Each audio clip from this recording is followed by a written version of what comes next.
صلى الله وسلم عليك يا رسول الله وعلى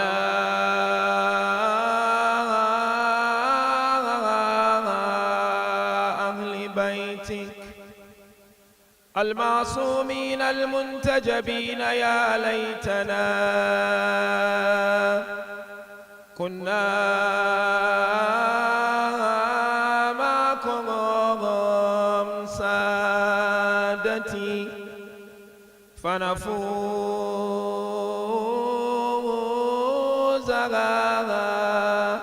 فوزا عظيما. السلام عليك يا أمير المؤمنين، السلام عليك يا سيد الوصيين، السلام عليك وعلى أهل بيتك المظلومين ورحمة الله وبركاته. أعوذ بالله من الشيطان اللعين الرجيم. بسم الله الرحمن الرحيم. سنريهم آياتنا في الآفاق وفي أنفسهم حتى يتبين لهم أنه الحق. أولم يكف بربك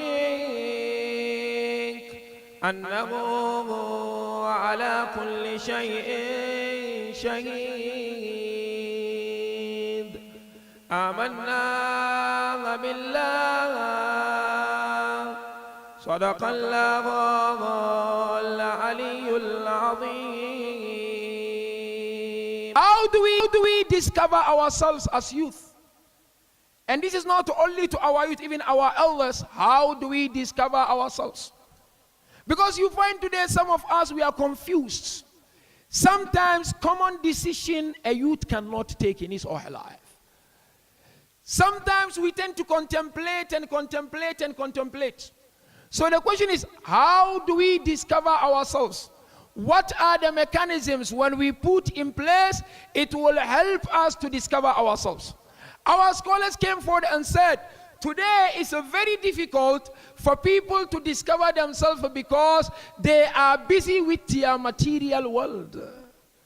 We are overwhelmed by material world, and on account of that, we are unable to discover who we are. And I give an example. Tonight is the night of Amir al-Mu'mineen. One morning, Imam Amir al-Mu'mineen called some of his companions to be with him and escort him to the market of Kufa.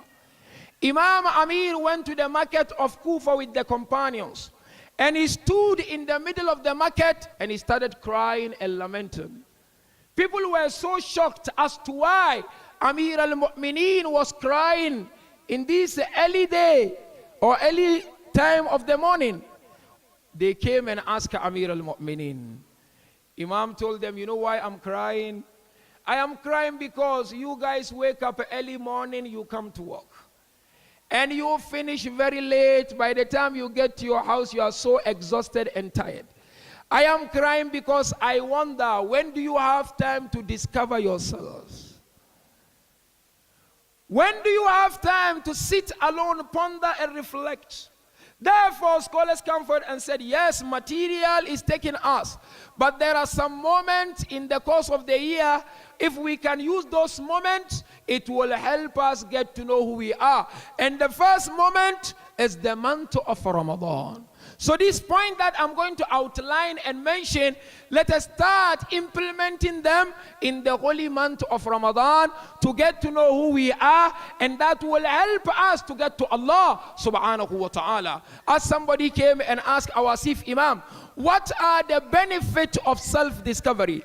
Our beloved Imam says, there are 4 benefits for someone who discover himself. The first benefit of self-discovery, you will understand the teachings of Allah and you will try to seek nearness to Allah. Number 2, our Imam says, whoever discover him or herself, he will believe and trust in him or herself.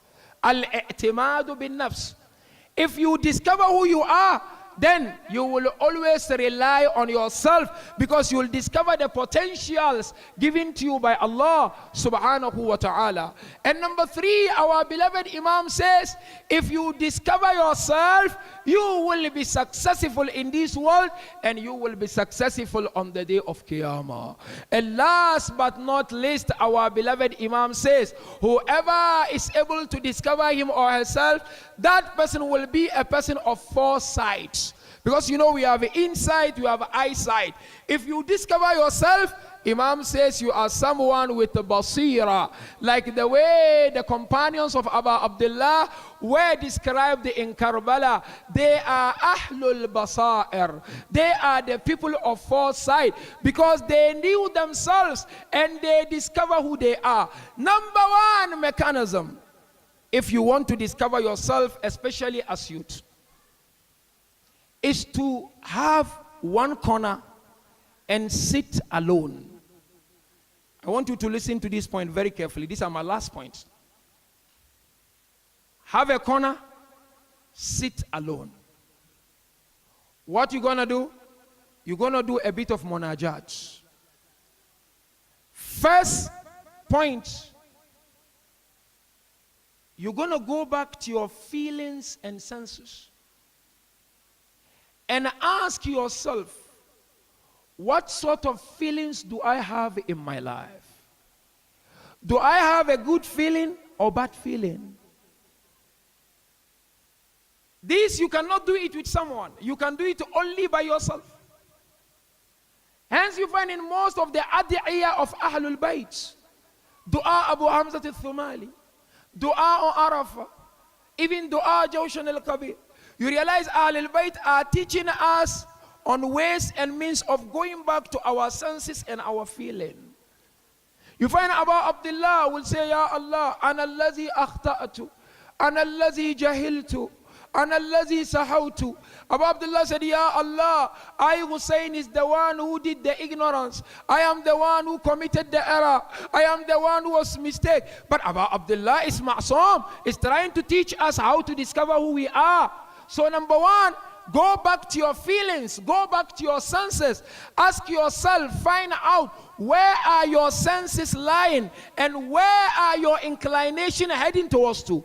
Are your inclination heading towards Allah, heading towards Ahlul Bayt, or heading towards haram? That is number 1. Number 2, you need to bring your akal inside. Because when you look at insan, you are created of the akal, the desire and the emotions. And if you want to be a successful person, there must be collaboration between the 3. So our scholars mention the second practical approach is that we need to go back to our akal, to our thought. Emotions and feelings are different from thoughts. First one, emotions. Second one, our thought. What sort of thought do you have? What sort of belief do you have? Are you someone who believes in matam, for instance? Or are you someone who believes in going to the mosque and attend programs, for instance? Or you are someone who believes in going out and sitting and gossiping and chatting and undermining people? So that is number 2. Number 3, ask yourself, if angel Azrael has to come to you now, will you go to Jannah or hell?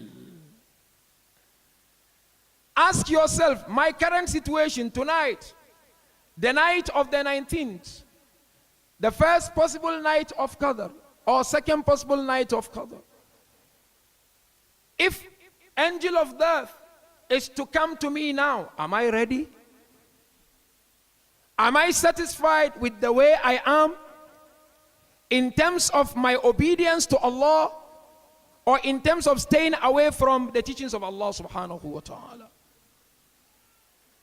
Once we are able to put this into perspective, the last question you should ask yourself is, am I promoting the teachings of Quran or not?